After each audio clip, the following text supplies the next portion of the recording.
You all are sitting here running legislation on shower heads while millions of Americans' health insurance is expiring, while millions of Americans can't even put food on the table right now. And you're over here parading around state officials, demonizing immigrants, talking about cutting basic programs, and you're passing legislation to redefine shower heads in Congress while the President of the United States is illegally invading foreign countries. Order.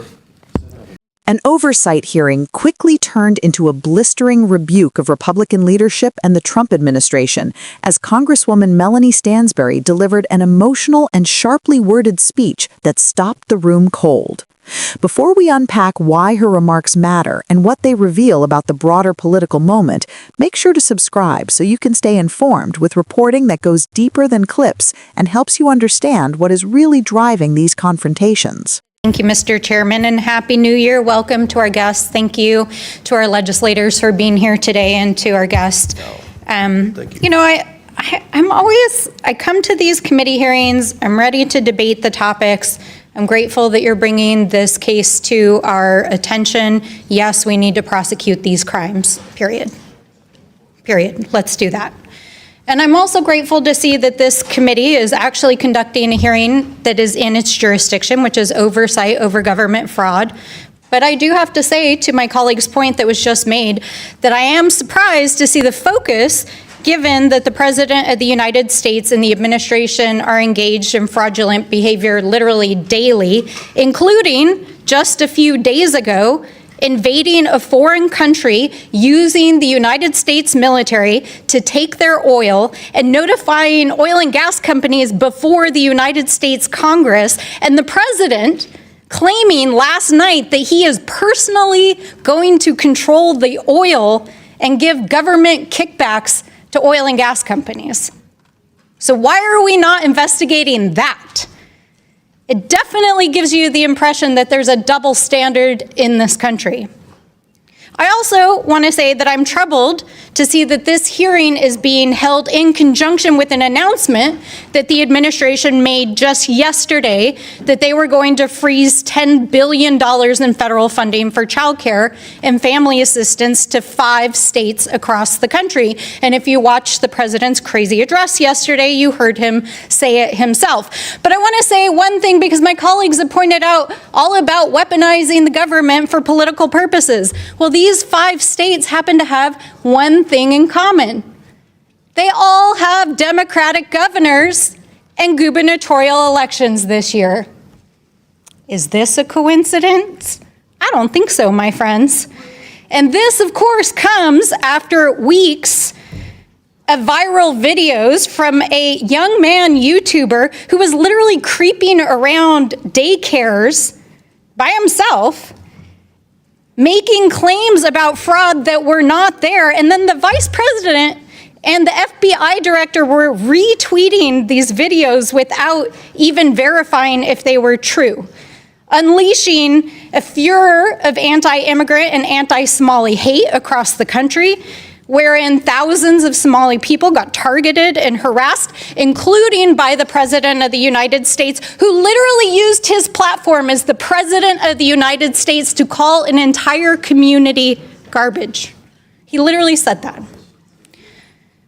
So we're not accusing people of being xenophobic and racist. They are being xenophobic and racist, including the President of the United States. And I want to say, for one, that I stand with the Somali and the immigrant community standing here today.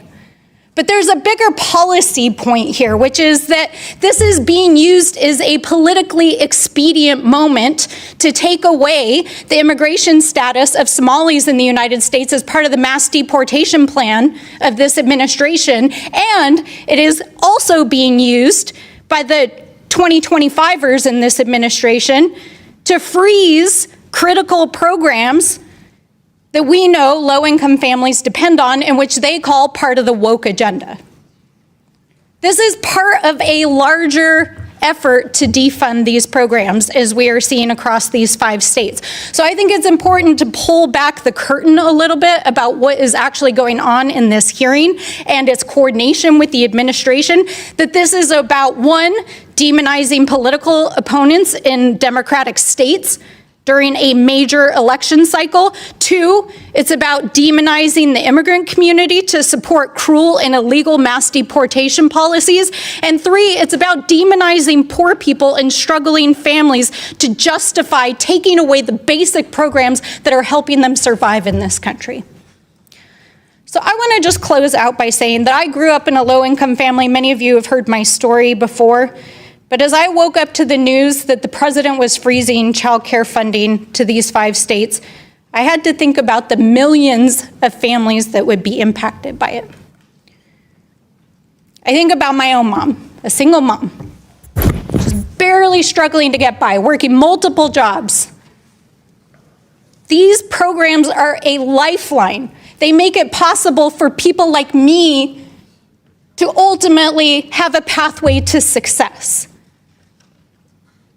And you all are sitting here running legislation on shower heads while millions of Americans' health insurance is expiring, while millions of Americans can't even put food on the table right now.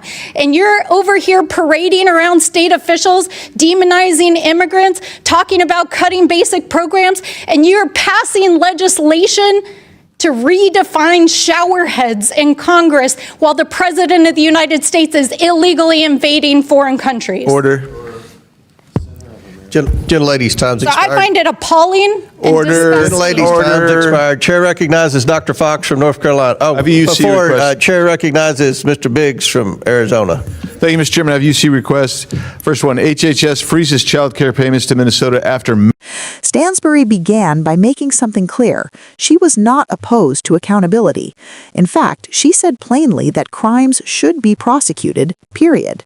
She welcomed oversight when it falls squarely within the committee's jurisdiction and acknowledged the importance of addressing government fraud when it exists. But what followed was not a procedural objection, it was an accusation of hypocrisy. She questioned why the committee was dedicating time and political energy to selective investigations, while, in her view, ignoring what she described as far more serious actions by the president and his administration. Stansbury pointed to recent foreign policy actions and claims involving control of natural resources, arguing that decisions of that magnitude demand congressional scrutiny. Her core argument was not just about policy, it was about double standards, who gets investigated and who does not. If you want clear explanations of how oversight power can be used or avoided for political ends, make sure you subscribe. Stansbury then connected the timing of the hearing to a separate announcement that had alarmed advocates across the country, a freeze on billions of dollars in federal child care and family assistance funding affecting 5 states. She emphasized that these states shared a critical political detail. All were led by Democratic governors and facing upcoming elections. She openly questioned whether this was coincidence or strategy. She went further, tying the funding freeze to a surge of viral social media content alleging fraud in childcare programs. According to Stansbury, those claims were amplified by senior officials before being fully verified, triggering a wave of harassment and hate directed at Somali and immigrant communities. She argued that rhetoric from the highest levels of government helped legitimize that backlash, with devastating consequences for real people. Stansbury did not soften her language. She said outright that what she was seeing was not accidental or neutral, but xenophobic and discriminatory. She made a point of standing publicly with Somali Americans and immigrant families, stressing that entire communities were being painted as suspects to advance a political agenda. Please subscribe if you value reporting that explains how rhetoric, policy, and real-world harm intersect. She then widened the lens, arguing that these narratives were being used to justify 2 broader goals: expanding mass deportation efforts and dismantling social programs that low-income families rely on. According to Stansbury, branding these programs as part of a so-called woke agenda allows officials to defund them while claiming fiscal or moral justification. This is where her remarks turned deeply personal. Stansbury shared that she grew up in a low-income household, raised by a single mother working multiple jobs just to survive. She described childcare and family assistance programs not as abstractions, but as lifelines that make economic mobility possible. Her message was simple. Without those programs, people like her would never have had a fair chance. She contrasted that reality with what Congress was debating at the same time, symbolic legislation and culture war issues, while millions of Americans faced expiring health coverage, rising food costs, and increasing instability. Her frustration was not just political, it was moral.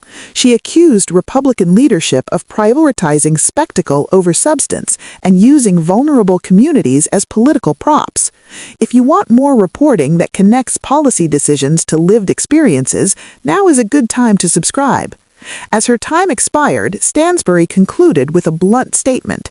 She found the entire situation appalling. The gavel came down, but the tension lingered.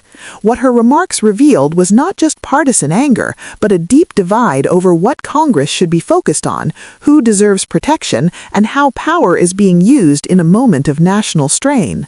This hearing was not just about fraud oversight, it was about trust, priorities, and whether political strategy is overriding the basic responsibility to govern for everyone. Subscribe for continued coverage as these debates intensify and as the real-world consequences of these decisions become clearer.